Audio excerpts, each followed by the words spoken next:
Seguimos en Los Turelos, bueno, pero más allá de la coyuntura, Sebastián, la polémica ahora es el coronavirus nuevamente, como lo viene siendo desde un largo tiempo, para centrarnos en un elemento que ya lo tenemos las llaves, el celular y el barbijo. ¿Barbijo sí o no?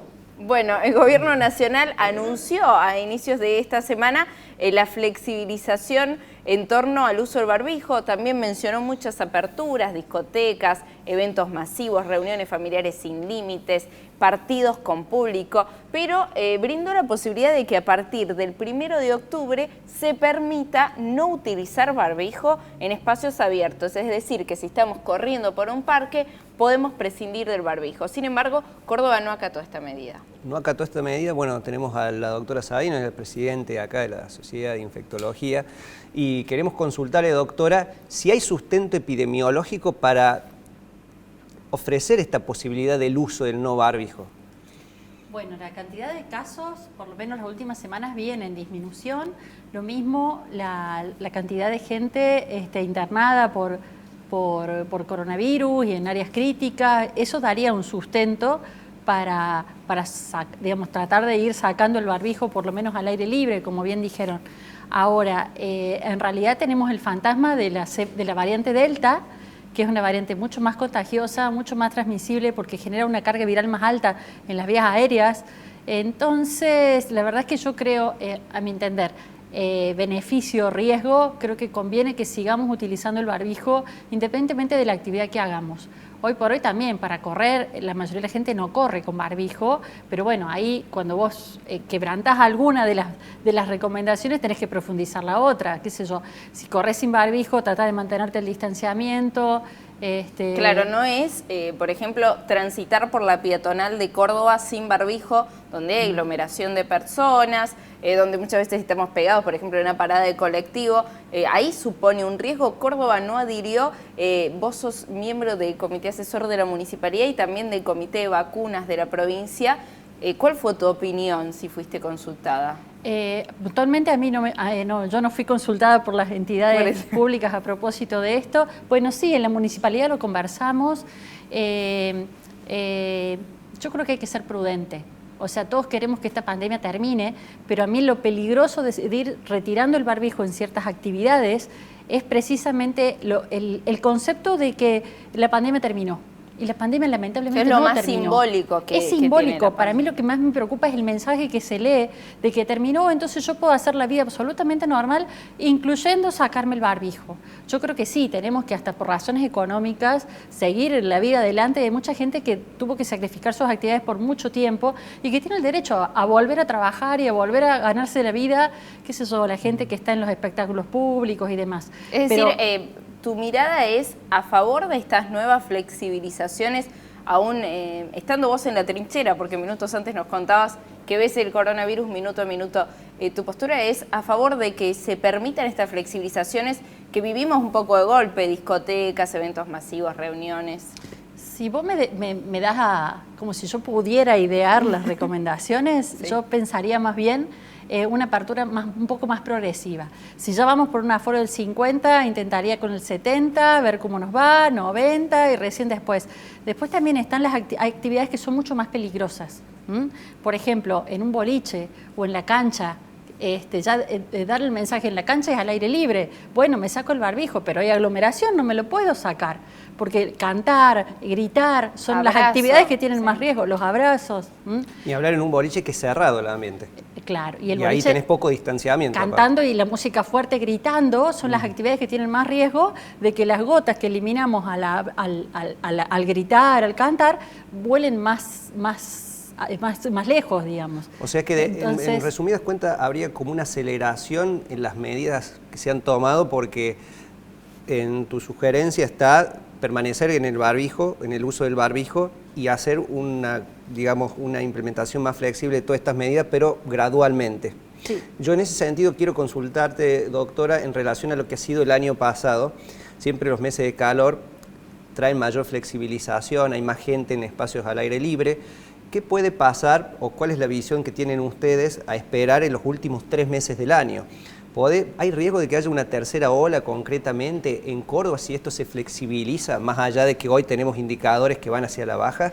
A ver, la mayoría de los coronavirus, el resfrío es estacional más en invierno, y las actividades que tenemos cuando hace frío, nos encerramos en espacios cerrados, lo potencian. Este coronavirus hemos visto en el mundo que no respeta tanto la estacionalidad, pero la primavera, el verano, los 3 meses del año que nos quedan, da más para hacer actividades al aire libre, que el riesgo no es nulo de contagiarse, es menor.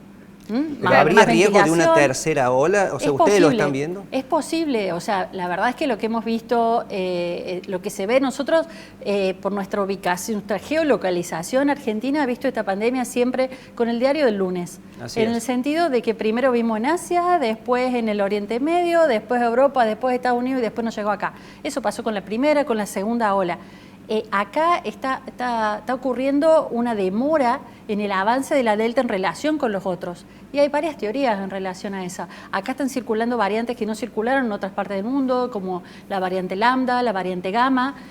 Acá también, por suerte, en el último mes se ha avanzado, en los últimos meses se ha avanzado muchísimo en la vacunación, entonces más gente que ya sea por infección o por protección de las vacunas tiene cómo defenderse al virus. Después hay otros virus que están dando vuelta, como este año casi no tuvimos gripes, hay otros virus que está generando internaciones, que se llama sincicial respiratorio y que lo vemos siempre mucho más en niños. ¿Qué es, perdón? Es un virus, sincicial respiratorio se llama, que es uno de los virus más responsables de las infecciones virales en los niños. Pero que hoy por hoy hay muchas infecciones respiratorias por ese virus. Es como que hay una batalla. Claro. El coronavirus sube el sincicial respiratorio. Quizá todo eso esté colaborando a que en muchos otros países, más o menos a los 2 meses de que empezaron a tener los primeros casos de Delta, ya estaba colapsado el sistema. Eso pasó en Reino Unido, pasó en Estados Unidos, pasó en Israel. Acá todavía no está pasando y en Latinoamérica está demorado, en Sudamérica sobre todo, pero porque está todo este conglomerado de cosas. Ese conjunto de virus. Y Graciela, las flexibilizaciones van a estar, la circulación de los virus que estás mencionando también. Ante esta apertura, ¿qué actividades le recomendarías y cuáles no a una persona de riesgo? Es decir, soy una persona de más de 60 años, o soy diabético, o tengo problemas respiratorios. ¿Qué no debería hacer? No debería ir a la cancha, no debería. Para mí no debería abandonar el barbijo, independientemente de las actividades que haga. Trataría de evitar las aglomeraciones y todas las actividades que de por sí sean más de riesgo, sobre todo derivado de esto de las aglomeraciones, en la cual puede ser que el barbijo se use un poco menos por la propia actividad. Como bien dijiste, hay actividades deportivas, bailar, la cancha, algunos espectáculos públicos con mucha gente. Quiero aprovechar también el vínculo que tiene la doctora con el tema de la vacunación, porque en Estados Unidos la FDA, un organismo digamos ahí vinculado a la salud, le ha dado el visto bueno a la aplicación de la tercera dosis, caso de Pfizer. Acá, ¿es necesaria una tercera dosis? Esta pregunta ya la he hecho a otro infectólogo, pero me gustaría, digamos, repetirla para ver cuál es la visión actualizada del tema, porque me saben decir por el momento, pero bueno, hay que ver. Por el momento es más importante que la mayor cantidad de gente tenga 2 dosis, para llegar a aquello del efecto rebaño, que como las variantes más transmisibles están haciendo que el porcentaje necesario para el efecto rebaño vaya subiendo. Con la cepa original hablamos entre el 60 y el 70% de la gente vacunada con las 2 dosis para tratar de que el virus no tenga ya fuerza de circulación. Con las variantes que tenemos ahora estamos hablando entre el 70 y el 85% de la gente con las 2 dosis. Es decir, que una pausa ahí, para conseguir la inmunidad de rebaño, para esta flexibilidad y demás, deberíamos alcanzar el 70-85%. Que sería incluir niños. Exacto. Exacto. Niños y adolescentes. Sí, por eso creo que es importante el avance de la vacunación en adolescentes y en los niños. Pero en esto que vos me preguntás de la tercera dosis, yo creo que sería útil. Y me parece que es muy factible que una vez que se complete ese efecto, o lo más cerca posible a eso, quizás se indique una tercera dosis para personal de salud, para la gente que esté más expuesta, quizás personal de salud, seguridad, los que tienen comorbilidades. Pero creo que en este momento es más importante que la mayor cantidad de gente llegue lo más que se pueda, lo más cerca posible a esa cifra de efecto rebaño. Aún así, combinando diferentes tecnologías de vacuna, por ejemplo, las que son adenovirus, por ejemplo, la Sputnik y demás, Sinopharm, con las que son ARN mensajeros, Pfizer y Moderna. Sí, tenemos bibliografía suficiente que avala el mecanismo inmunológico por el cual el combinar vacunas de distintas plataformas sería útil y potenciaría más la respuesta inmunológica. Bien, porque bien. Aquellas de adenovirus que vos dijiste potencian más la inmunidad de memoria y aquellas de ARN potencian más la generación de anticuerpos. No tener miedo a la combinación. No. Cortísimo al final, ¿por qué hay vacunas, una consulta habitual, por qué hay vacunas que producen más efectos secundarios como fiebre, dolor de cuerpo, dolor de ojos, decaimiento que otras? Por ejemplo, alguien que se coloca AstraZeneca, Moderna recientemente ha registrado algunos de esos síntomas y, por ejemplo, en mi caso me coloqué Sinopharm y no tuve ninguna respuesta negativa. Bueno, la respuesta no es así lineal, va a depender de la plataforma, pero va a depender también de la respuesta inmunológica de cada persona. Hay dos personas que se pusieron exactamente la misma vacuna, a algunos no le hizo nada y a otros lo tiró a la cama como si realmente hubieran tenido el COVID.